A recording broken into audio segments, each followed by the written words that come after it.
Wow, hello, good morning sa ating lahat. Good morning mga katribo, good morning YouTube audience natin, good morning yung mga page audience natin at saka yung private group audience natin. So, yes, good morning, Jade. Good morning, Tatay. Good morning good once morning again and welcome. To each and everyone. Welcome to Marriage Empowerment Toast, Tatay. And let's have our toast for this morning with the love of couples. So, magandang umaga sa ating lahat. Maayong buntag po sa lahat na andito sa atin ngayon. And napakaganda ng topic natin sa ngayon, Tatay. And before anything else, sa ngayon lang nakapanood sa atin, I'm Nanay Jet and this is Money! Okay, so we are here this morning, Tatay, with our webisode number 27. 27 by God's grace. Oh, by God's grace. And yung topic natin medyo, marami ang nagkaroon ng problema na ganito. Ngunit, di masyado nilang sinasabi.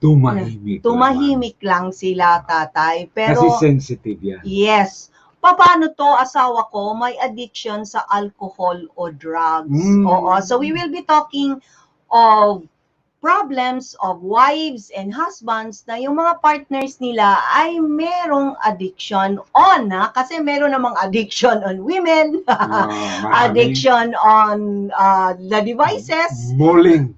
The addiction sa malling, addiction sa internet, yung mga ganon. Pero hindi masyadong damaging sa relationship, Tatay. Mild lang. Oo.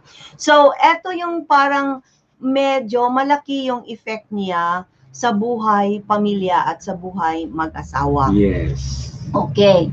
So, good morning. Pa-shout out lang kay Sir NG Tumulak, pa-shout out kay Sis Day, kay Mama Lu, kay Mildred, kay Bennett, pa-shout out sa inyo, and kindly comment down below kung andito na kayo, no? So, good morning once again, and napakaganda ng panahon natin ngayon, Tatay. Yes, not so hot, not so cold this morning. Kasing ganda ng topic natin sa ngayon. Para bang darating na ang Kapaskuhan. Ang layo pa, wala pang dur, ha? Oo. So, Tatay, medyo etong topic na to malapit sa puso natin kasi for quite some time nagsiserve tayo sa mga taong naging ganito yung kondisyon sa buhay nila, nagkaroon sila ng addiction. That was a wonderful experience. So today, Tatay, sa research, kahit hindi dito sa Pinas, kahit sa ibang let's say countries, there is a family problem na ibinigay etong alcoholism or addiction sa drugs, Tatay.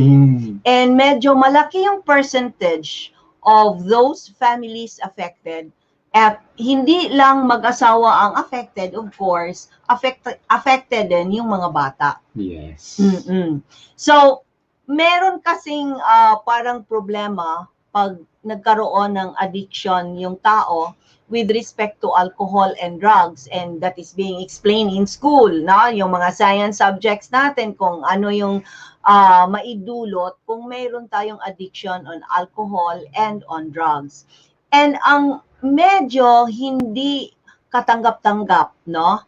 Kasi merong harm, yung problema talaga, merong harm na naidulot sa utak ng user mismo. Yes. Sa physical na condition niya, and most especially sa brain niya. Nagkakaroon siya ng medyo, tinatawag natin itong, nagkaroon ng sakit na kailangan talaga ng treatment. Kaya nga yung drug addiction, treatment yan sa atin is para bang disease yan. Okay. So, yung parang premise natin dito, we have to treat alcoholism and drug addiction as a disease and that needs treatment, no? Yes. So, and then another harm or problem na pwede niyang maidulot is it harms others. Kasi nasasaktan mo yung asawa mo, nasasaktan mo yung mga anak mo, yung mga neighbors mo, di ba?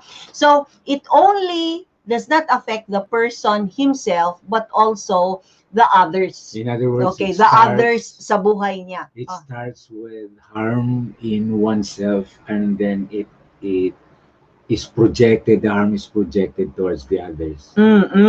So yung focus natin, tatay, sa umagang ito is what it does to marriage. Yung kasi nasa marriage ano tayo, Yes. marriage niche tayo.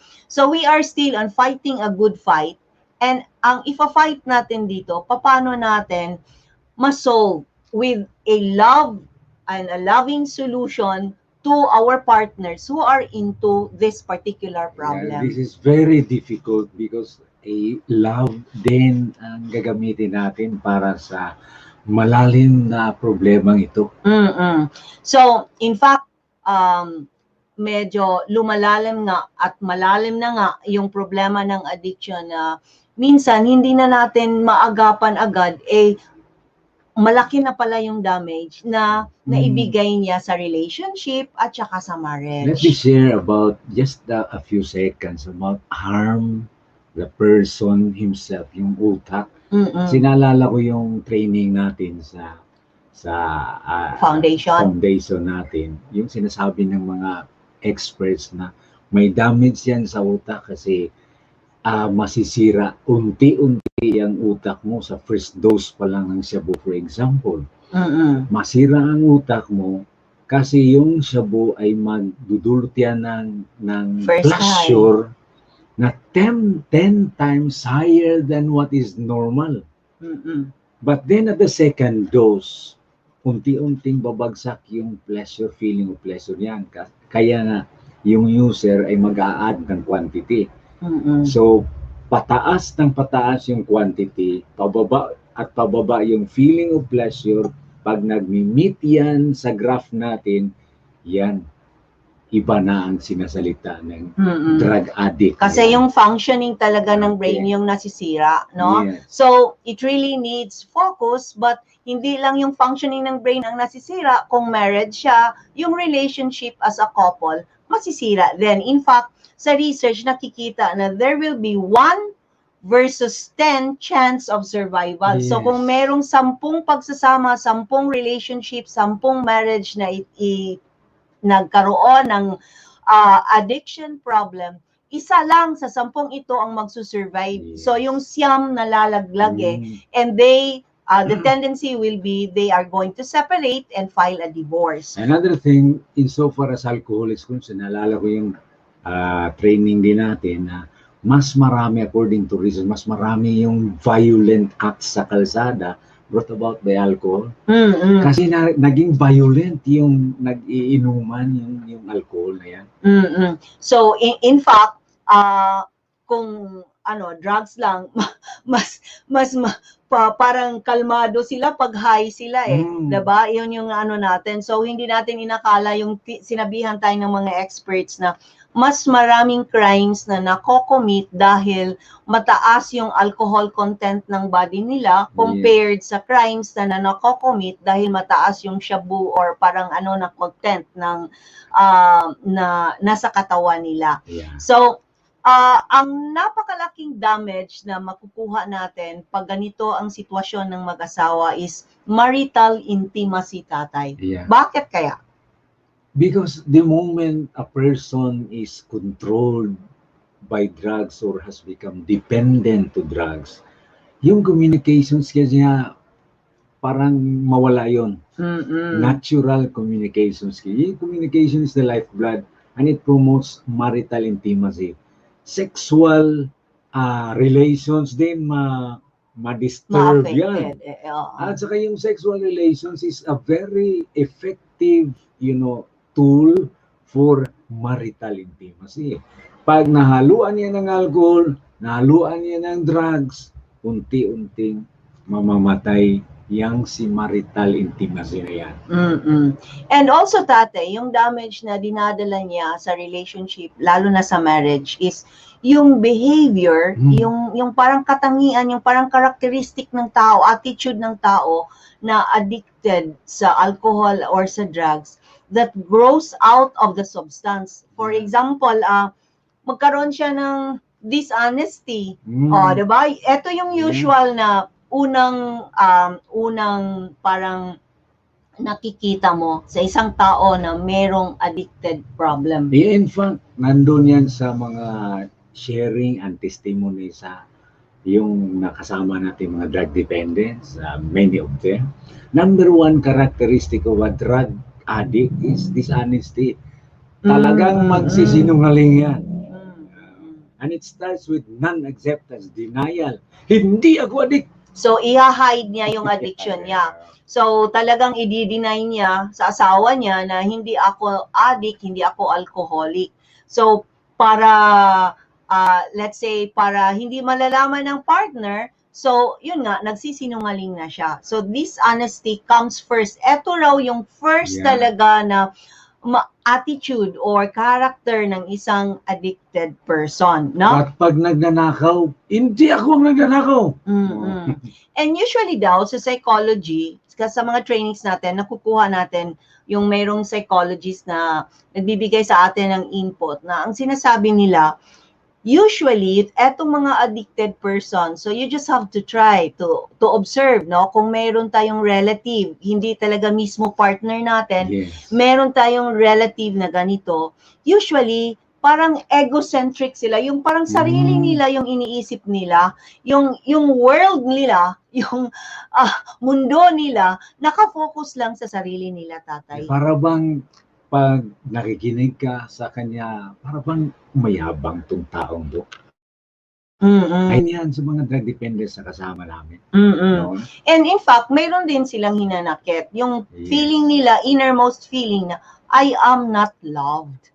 So, hindi nila ako mahal. So, one moment in their lifetime, no, isang moment kung bakit nag-drug sila, meron silang feeling na hindi sila mahal. So, meron na tayong mga clients noon na yung sinasabi, parang yung girlfriend niya, diba? Parang nakipagkalas yung girlfriend sa kanya, agad-agad siya, yung addiction niya nag-start ng nakipagkalas kasi meron siyang feeling na I am rejected, I am not loved. Another thing is pag broken home, yung parents nila naghihiwalay, so parang biniblame nila yung sarili nila na ako yung reason kung bakit sila naghiwalay. Yung parang gano'n na they do not love me because they did not preserve their marriage because of me. So parang mga ganong sitwasyon na if we are going to have the survey, kung tatanungin ninyo, eto talaga, hindi ninyo ako mahal. Yon yung unang nilang In state. fact, their confession, according to their confession, bakit ka ba nagda-drugs? All of them will give you one answer. There was a moment in my life when I felt I was not loved. So, moment in their life when they felt na hindi nila ako minamahal. And kaya nga, yung sa training natin, tatay, yung talagang what they need is connection, not rejection. Not rejection. Connection and not rejection. In fact, one drug dependent, a leader who is now involved in a rehabilitation will always say, wag mong i-advise yung drug dependent. Uuntol yan. Ano yung uuntol? Bounce back yan. Bounce back lang. Walang magawa yang mabuti. Magalit yung drug dependent yan. Huwag mong sermonan. The best thing you can do to help a drug dependent is simply to listen. Meaning, at least 20% ka magsasalita, sa kanya 80%. That's the only thing you can do to help a drug dependent. Kasi hindi dapat rejection, but connection. And maliban sa dishonesty, tatay, another parang lulutang na character or attitude ng isang drug dependent or alcoholic is the lack of empathy. Yung hindi masyadong nag-show ng feelings, yung very insensitive to the feelings of those who care for them. So though they know, alam nila na nakakasakit yon, alam nila na nakakagalit yon sa partner nila, but they are willing to let the spouse suffer. Oo. So, parang yung feeling nila na bahala ka na sa buhay mo, basta ako, kaya nga sinasabi na meron silang pagka-egocentric, yung sarili lang talaga nila, yung iniisip nila, yung tinitingnan nila. Wala na silang pake sa feelings ng ibang tao. Just a little reminder, guys. Yan ang characteristic nila, pero pag hiniwalayan mo, the more they will become destructive. Kasi allergy sila yung empathy na yan, yung mga violence na yan. Para bang egocentric lang, sa akin lang yan. Ako lang may karapatan yan, ikaw wala. So yung demand nila na you have to feel for them, kasi connection yung need nila hindi rejection. So yung demand nila to feel for them, gusto nila, but they have the incapable sila, yung hindi sila masyadong sensitive sa feeling ng partner na nagsasuffer din dahil sa addiction nila. Gusto nilang mahalin. That's their need. But hindi nila kayang magmahal o parang ganon. Through acts and through words. And another character of those who are in alcoholism and addiction is the act of sexual infidelity. Remember that we are in the focus this morning of its effect, no? What it does to marriage. So, maliban sa dishonesty at lack of empathy, ito yung act of sexual infidelity, lalo na pag alcoholism yung addiction, tatay. Pag alcohol yung addiction niya, madali siyang na-attract sa opposite sex. Kaya magkaroon siya ng tendency to commit sin on infidelity. Lalabas yan, papuntang mga bar, at sa kung sino-sino lang mga girls yan. So, tingnan mo kung ano yung mga character, dishonesty, lack of empathy, and then act of sexual infidelity. Tapos, siguro ganito, hindi masyadong, ma-observe natin sa alcoholic, pero sa drug addiction, nakikita talaga natin yung physical neglect.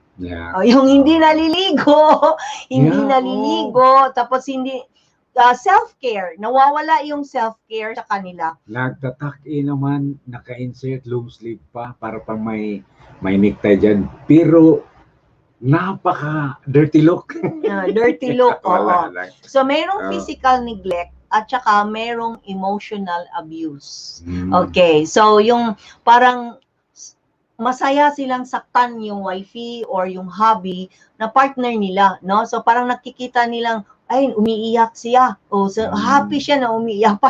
Parang meron talagang emotional, parang emotional abuse, no? Mas masaya sila kung nasasaktan yung partner Kasi nila. If a person is under drugs, parang bang delusion yan. Wala na sa katotohanan ang pananaw niya sa buhay. Wala nang reality yan. Wala nang truth yung buhay niya. Wala na sa reality. Wala na yung so nakalutang.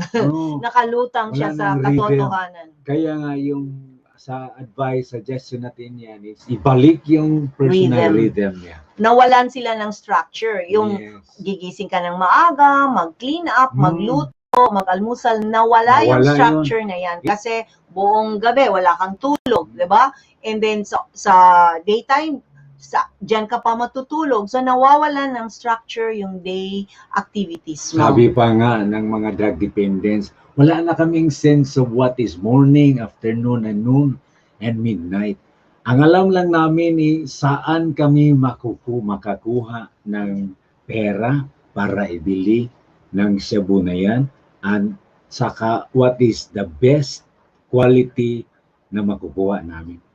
So, yun lang yung nakatatak sa isip nila. Wala nang iba, walang rhythm yan. Oo. So, we also have to look at the side of the partner, tatay. Na kung nakikita natin na merong destructive traits na idinudulot yung addiction, na sinasabi natin dishonesty, lack of empathy, act of sexual infidelity, and physical and emotional neglect and abuse, yung partner naman, meron siyang feeling of hopelessness. Yung parang wala na siyang pag-asa na nakakamatay na tong taong ito. That is very realistic. And that is very true. Mm-mm. Hindi talaga yan simple problem, malalim yan. And talagang ano niya sa dibdib niya na parang hanggang ganito na lang ba? Kaya nga yung chance of survival ng marriage is just 1/10. Kasi yung feeling na partner hanggang habang buhay, till death do us part, ganito na lang ba yung buhay natin? Yung, lalo na pag naging physically abusive na ang tao, di ba? Nananakit na sa kanya. At saka, nagmumultiply kasi mga anak din, kandidato din, magda-drugs din. At sa ating experience, whole family doon sa area natin. May lolo, lola, anak, asawa, at saka apo. Ganon yung mga nakasalamuha namin during the training and during the rehabilitation and therapy. So that pag may nagsasabing, kasi wala na tayong pag-asa dito, pag may nagsasabing patayin lahat na yan, ay maglalabasan yan sa karsada at saka yes. So parang dahil sa feeling of hopelessness, kaya tayo parang we are now amenable na sige, patayin na nga lang sila. O, di ba? Yung parang yung war against drugs, sige, patayin na nga sila. Kasi yun yung parang feeling ng partner, hopelessness. Out of hopelessness. Ganyan talaga ang mapapasok sa isip. Another, ng partner, tatay, is magiging enabler siya. Yung parang, codependent na rin siya na bibigyan ko na lang to ng pera para makabili ng drugs, para makabili ng kulafo, para makabili ng hard drinks, para hindi na lang ito magbibigay sa akin ng problema. Kasi explanation ng mga rehab partners natin, sabi nila, pag yung drug dependent ay nasa state of being high sa drugs, ay magsasmile lang yan sa mukha niya, walang imik, para bang nasa high siya, walang violent acts. Kalmado siya. Kaya nga yung mga parents, yung asawa, ay bibigyan na lang natin ito ng drugs. Para kakalma. Kasi magwa-wild yan sa bahay nila. Ibabato, yung lahat na bagay sa bahay. Ihahagis. Just to die. Very destructive, but pag binigyan ng drugs, ay tatahimik yan. Smiling yan. So, naging enabler si spouse dahil gusto niya na maging kalma din si partner. So, binibigyan na lang niya ng budget. May term tayo dyan. What is our term there? Naging co-dependent. Enabler or naging co-dependent sila. And another thing na parang kay partner din ito, no? Na maliban na feeling of hopelessness at saka naging enabler or codependent sila. Number 3 is meron silang hiya. Nahihiya sila kaya hindi nila ino-open sa mga neighbors nila na ganito yung nangyayari sa amin mag-asawa. So, there is shame and there is guilt, and in a way, hindi nila mabigyan ng proper solution yung problem ng partner nila. Sino bang hindi mahiya dyan? Especially if you are some family in society. Mahiya ka talaga. So yung exposure natin dito with drug addiction, nakikita namin na mayroong doktor, mayroong mga nurses, mayroong professionals, engineers, mayroong teachers. Parang hindi namimili ito. Hindi namimili. Bata at saka matanda. So, we really have to have an open mind of this. And kung meron mang nag-open sa inyo na friend na mag-asawa or wifey or hubby, you have to listen to this person. Kasi meron silang feeling of shame kung bakit nagkaganon yung partner nila. In fact, the youngest we had before the pandemic was 14 years old. Yes. Yeah, very young. And then, tatay, meron naman tayong tinatawag na loving solution. So, yung mga lahat ng mga suggestions natin is a suggestion actually of Dr. Chapman, no? Na yung sinasabi niya, you can actually try a loving solution. And remember that the problem of addicts are this feeling na hindi sila loved. So, why not apply a loving solution to them? In short, let us clarify our stand. We are not into killing these people, right? But we are into helping them so as to continue with the marital relationship. Yes, and we are giving this particular episode to them para meron silang first aid. Yeah, Meron first aid silang also, first guys. aid mag-asawa kung ano yung gagawin pag nakikita mo na ang yung partner has the tendency to become an alcoholic or a drug addict. In other words, igniting spaces of hope sa foundation natin. Mm-mm. We ignite spaces of hope.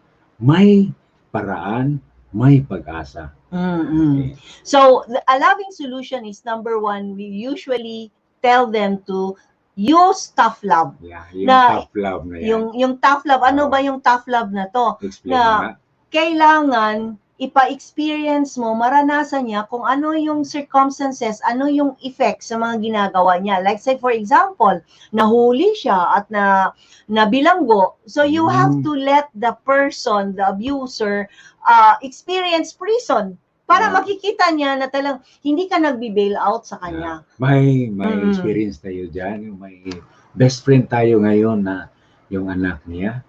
Oo, na nahuli. Oo. Nandun. Pero our advice to her, journey with him. Mm. Do not reject him. This is the best time Oo. that you can help him journey with him Mm. so that he can realize. So what Okay. the mother did, what our friend did, naging prison minister siya. Naging yung ministry niya nasa prison by giving food, breakfast, lunch and supper to all the prisoners. Hindi lang yung feeding the prisoners. So hindi lang yung anak niya yung pinapakain niya, lahat ng mga nandoon na bilanggo nakasama ng selda ng anak niya. And that's great So- because that is an act of mercy. Mm-mm. And we're doing our Christian duty there. Mm-mm. And nakikita din ng anak yung hirap ng nanay. Yes. Ano? Na hindi pala totoo yung illusion niya na I am not loved. Yeah. Because in fact, the nanay was able to extend the love to the other Other prisoners. prisoners. Oo. Yeah, that's great Mm-mm. actually. Mm-mm. So, apply tough love. Huwag mong i-bail out agad. Meron kasing mga nanay na siya pa yung nagne-negotiate, no? Na huwag mo na lang anuhin yung anak ko, yung parang ganon. But you have to apply tough love in a way. Pwede nyo rin siyang isubmit into an AA, an Alcoholic Anonymous or Narcotics Anonymous group. The basis there is that they cannot help by themselves. Mm-mm. Okay? They need some other people to help them. Mm-mm. Okay? They are incapable of helping themselves. Drug dependent, alcohol dependent. No, they are incapable of helping themselves. So, dapat sila may ibang tumutulong sa kanila. That's Kaya really nga, an enemy. oo. Kaya nga tatay, it is a common mistake ng partner pag sinasabi niya na, yung sitwasyon natin will take care of itself. Mawawala din yan, yung parang ganon yung feeling. At saka, yung feeling ni partner, mistake din niya na, yung abuser, isang umaga, magsasabi na lang sa kanya na, hindi na ako magiging addict. Oo. So parang, the partner thinks and hopes na one morning that the abuser decides to stop the addictive behavior. But Mali yung paniniwalang But it can yun. happen if people are praying for him. Mm-mm. So, yung sinistress natin, the abuser will need outside help to Yes. break the destructive habit. Outside help. Mm-mm. Iba yan, ibang Oo. tao yan. So, it does not necessarily mean na ikaw as wifey or ikaw as hubby, ikaw yon. Especially if Oo. naging codependent ka na. Oo, naging enabler ka na. So, hindi ka pwedeng tutulong sa kanya. It should be somebody who is also trained, no? Who is also trained to help that particular Yes. person. So, mayroon tayong mga Alcoholic Anonymous group at mayroon tayong Narcotics Anonymous groups. And then for severe treatment, tatay, meron naman tayong, lalo na yung meron ng mga damage sa brain functioning. Psychiatric Meron ng problems. talagang psychiatric severe na yung cases natin. They really need treatment, and this one, meron na tayong mga hospitals or doctors available for that, no? So mga inpatient treatment na to, kailangan talaga ng inpatient treatment. Yung meron namang mga nakikita nating residential programs. So if you have a problem like this in your family, not necessarily kayo mag-asawa, you can help others by recommending them to residential programs. So yung residential programs para yon sa mga moderate, no? Yeah. Moderate cases, and yung low to moderate cases naman, meron tayong tinatawag na outpatient therapy. So katulad yung volunteer, we are volunteers of Labang. It's an archdiocese. Labang is Lahat Bangon, which is an archdiocese program in our place na meron talagang unity with the different sectors para matulungan yung abuser. Kasi yung drug problem natin, parang may stigma yan sa society. Dapat ang lipunan ay magtulong-tulong sa pagbigay ng help sa taong yan. Kaya nga may partners kami, Lahat Bangon, not only the drug dependent but also the wife who can be a drug dependent, or the parents who can be a codependent. Okay? But the rest of society to eliminate the stigma na tumatawag sa drug dependent, basura yan, patayin yan. Sa programa natin, dapat unti-unting mawala yung stigma na yan so that we can help the drug dependent. Oo. So meron silang weeks of parang school, parang nag-aaral talaga sila na on Mondays, it's about self-care. On Tuesdays, it's about the laws. So, mga pulis yung nagtitrain sa kanila. And then, the Wednesday, it's about the psychospiritual thing na mga psychology teachers ng Catholic schools yung nagbibigay sa kanila. And then, Thursday, mayroon silang sports. So, nag-PPE sila. And then, on Fridays, kami yung nag-Lectio Divina. Kami yung nagbibigay ng Bible study sa kanila. And then, on a Saturday, they will have an evaluation of what they did from Monday to Friday. And then, back to the normal. So, eto yung tinatawag natin na outpatient. No? Kasi umuwi sila sa bahay nila and they leave.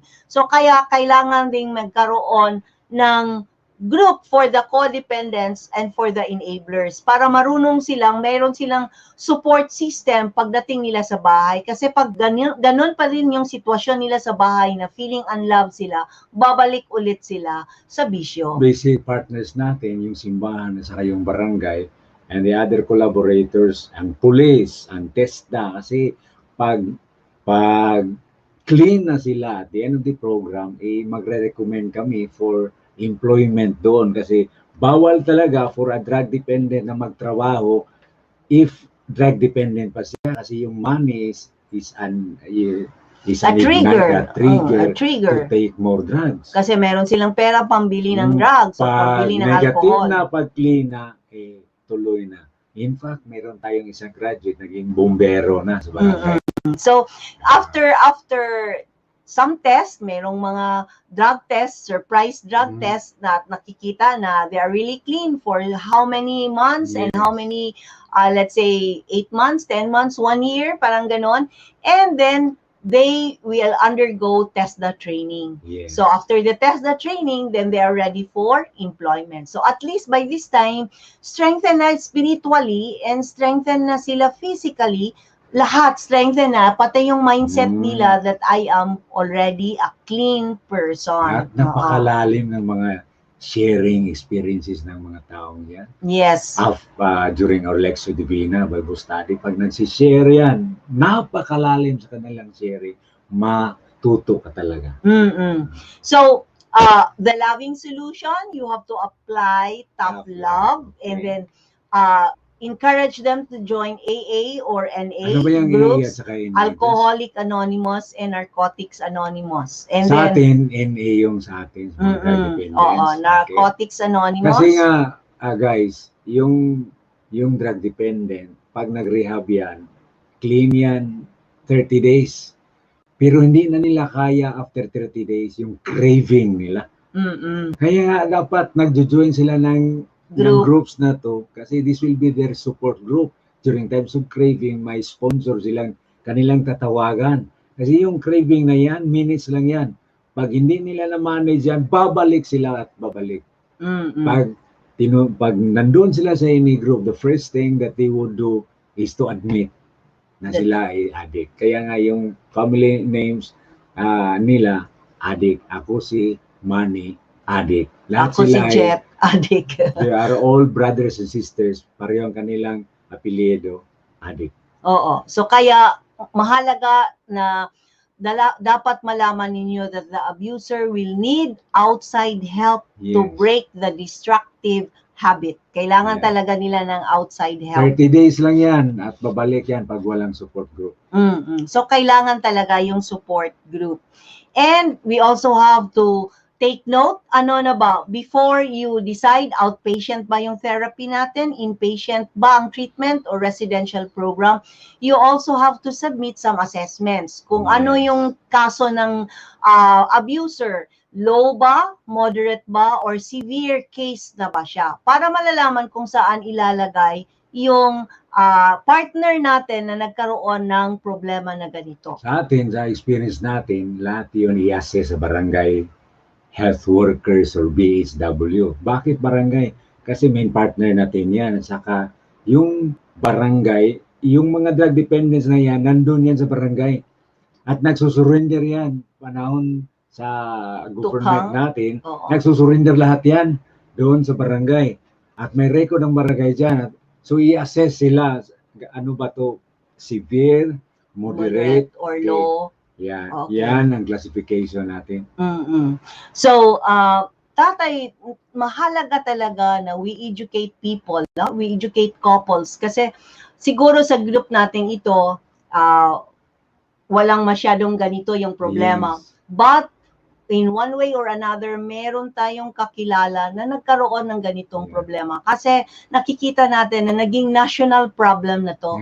And dahil nga naging national problem, in fact, it started with the family. So it started with the couple. So there was a time na siguro hindi natin na-express masyado, na magaling na na-express yung love natin, na communicate yung love natin for a partner. Remember na yung focus nila is themselves and they in one time felt that they were not loved. So, kaya nagsa-start talaga na i-strengthen yung relationship mag-asawa, no? So, kailangan talaga i-strengthen. And if you know somebody na masyadong malala yung problema, then these are the things na kailangan nating i-educate. Sabihin mo sa kanila, ano yung nalalaman nyo tungkol dito? No? May kapitbahay tayo. Kakilala din natin, kasama natin sa community. Sa ngayon, na-distress naman ang marriage nila, ang family, kasi yung husband, si Javi, ay nandun na din. May traces na of, severity. Severity. So, mayroon ng psychological problem. So, in that case, what we advise is talagang i-admit na siya as inpatient treatment na or a residential program na kailangang ibalik yung structure ng buhay niya. Kasi nawawala talaga yung structure at minsan meron ng hallucination. Kung naririnig na nila yung boses ng lamok, na sumasagot yung lamok, yun yung sabi ng doktor. Pag tinatanong mo, naririnig nyo ba yung utot ng lamok at nag-oo yung abuser, so parang may problema na yan. Parang may severity na ng case na yan. So you have to admit, be open with it, do not be ashamed kasi hindi ka nag-iisa partner, no? Eto kasi yung hindi nyo na lang sinasabi dahil nahihiya ka nga nagkaroon ng problemang ganito yung anak mo or yung husband mo or yung wifey mo. But hindi ka nag-iisa sa problemang ito, no? So marami kayo. Yes, a month time, balik na naman sa rehab center, then clean, balik na naman, pero yung tinutulungan natin to go to Narcotics Anonymous, mga 1 year yun, nagsusurvive. Pero ngayon, nagbalik talaga. May problema na naman. So, if naging severe na, then there's another way. Pero ang nakabubuti dyan, hindi mo bumitaw ang asawa. Very supportive ang asawa. Yung mga nag-survive na mga husbands, yung sinasabi talaga nila, what I appreciated most in my low moments, yung wife ko, hindi talaga ako binitiwan. Andon talaga sa low moments niya. So, na-realize niya na mahal pala siya. Hindi violent yung kakilala natin. Hindi violent sa kanyang asawa. In fact, pas nagdaan dito sa bahay, in-invite ko, kain muna tayo, mag-lunch tayo sa, no, wag na pare kasi yung Wifey asawa, niya, si wifey naghahanda ko, daw naghahanda ng lunch. pinaka masarap na pagkain. Oo. And that is a very good thing about the relationship. Hindi bumitaw si wifey. And then, siguro yung pinakamahalaga, tatay, yung do not ignore the importance of the role of the spiritual life of both the husband and the wife. Yes. The abuser and the caring spouse. Kasi eto talaga yung nakikita natin, no, na once yung spirituality nila, yung nakapag-overcome ng addiction nila, nakikita nila yung kahalagahan ng Diyos sa buhay nila. So, we cannot just think of the medical aspect, dapat magka-partner din yan ng spirituality ng tao. Kaya nga sa program natin, may spiritual intervention sa atin yan. Ang first, alala mo yung first module natin? The first module natin is about God's love. God's love, and yung first lesson natin yan ay yung beauty of creation. Kasi nawawala yung beauty sa buhay nila. Kagandahan sa buhay nila kasi nagtatago sila sa yungib ng buhay nila. You know, guys, yung drug dependent, may term sila sa amin dito sa Cebu, lungag, yung yungib, yung nagtatago sila doon sa ilalim ng ano yung hole. Butas. At ang butas at ang makikita nila, kadiliman, lahat kadiliman. Ayaw nila ng light. So that's why magre-react sila pag sinabihan natin na, and God said, there was light, and there was light. Because you will see beauty in God's light. That's why this spirituality is very important. And also, tatay, yung 12-step program ng Alcoholic Anonymous at Narcotics Anonymous, mayroon silang tinatawag na 12-step program. They recognize that we are helpless to change without God. Kaya mayroon silang tinatawag na yung power. Na yung power above me. Ayun yung si God na kahit anong gawin nila, gusto na silang huminto sa addiction nila, but hindi nila magawa alone. They need the grace of God. So the 12-step program nagbibigay sa kanila ng realization na they cannot do it alone. Maliban sa they need outside help, there is this what we call the superpower, yung power ni God na tutulong sa kanila ma-overcome yung addiction nila. Kasi helplessness yan. So naging helpless, naging hopeless na sila, but because we are God's masterpiece, talagang mayroong hope. Talagang ayaw naman siguro ng manufacturer, no? Yung manufacturer natin ay si God So ayaw naman siguro, nagko-quality control naman si manufacturer na yung creation niya ay talagang maganda, yung quality. May professionals tayo, may nurse tayo, may doctor tayo na clients before. Alam nila ang masamang epekto ng drugs, pero bakit sila nag-take ng drugs at nagpatuloy sa pag-take ng drugs? Helplessness. Yes. So recognize that we are helpless to change without God. So eto yung mahalaga talaga na ino-nurture natin yung spirituality natin. So kaya mahalaga din yung partnership ng wifey, ng nagki-care sa kanya, na mataas din yung spiritual strength niya. Because the wife is that other person who is very near to him and probably who knows everything about him and who has the capability of helping him. Right? So kaya nga talagang prayers, scriptures, mayroon talaga tayong Bible study na nagsusupport sa kanila because we cannot just think about the laws, we cannot just think about psychology, we cannot just think about self, but we also have to think about the blesser. So, you have to be near with the blesser. And sino ba naman yung blesser ng buhay natin? Di yung Panginoon. Kasi disease yan. Isa itong sakit.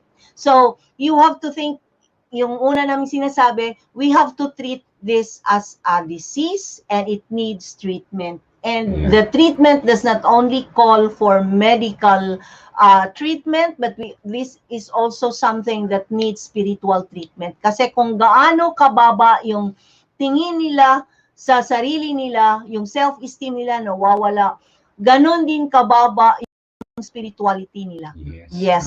So makikita mo na talagang na-disconnect sila sa lahat ng bagay, no? Na-disconnect sila sa asawa nila, na-disconnect sila sa children nila. Meron ng isa na umiiyak, no? Kasi umalis yung wifey.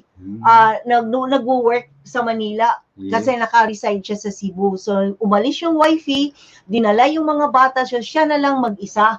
So it was tough love talaga kasi gusto niyang makipagbalikan sa wifey niya. Sabi ni wifey, hindi ako babalik sa'yo unless you have to reform yourself and mag-submit ka sa treatment para mawala yung addiction mo, para pagbalik namin, everything is alright and okay.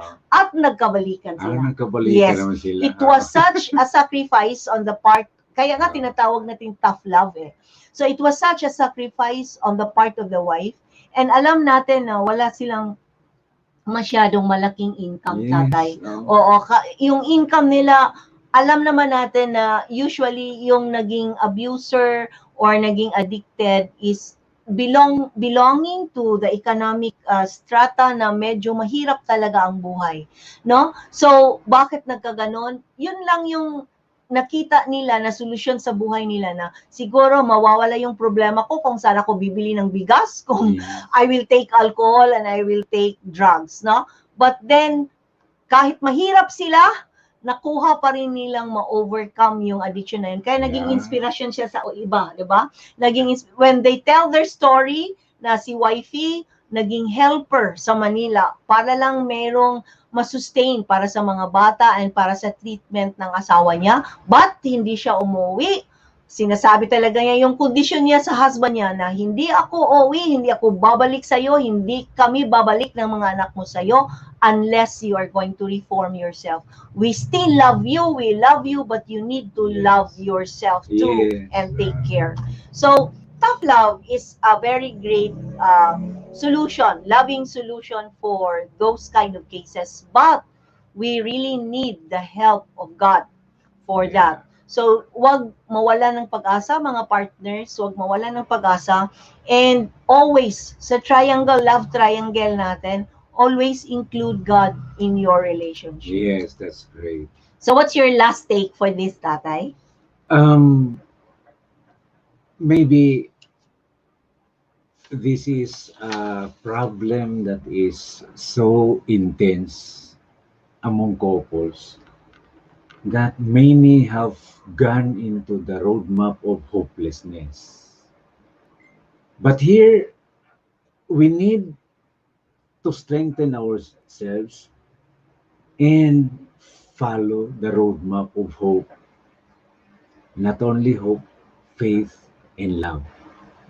Because the moment we surrender and declare that I can do no longer good things, I can do nothing in this problem, then that's the end of it. But the good thing is that there is hope. And the hope, as mentioned, is tough love. And we need the help of others. There are programs out there. All we have to do is to have access and be realistic of ourselves and be true to ourselves that we really need help.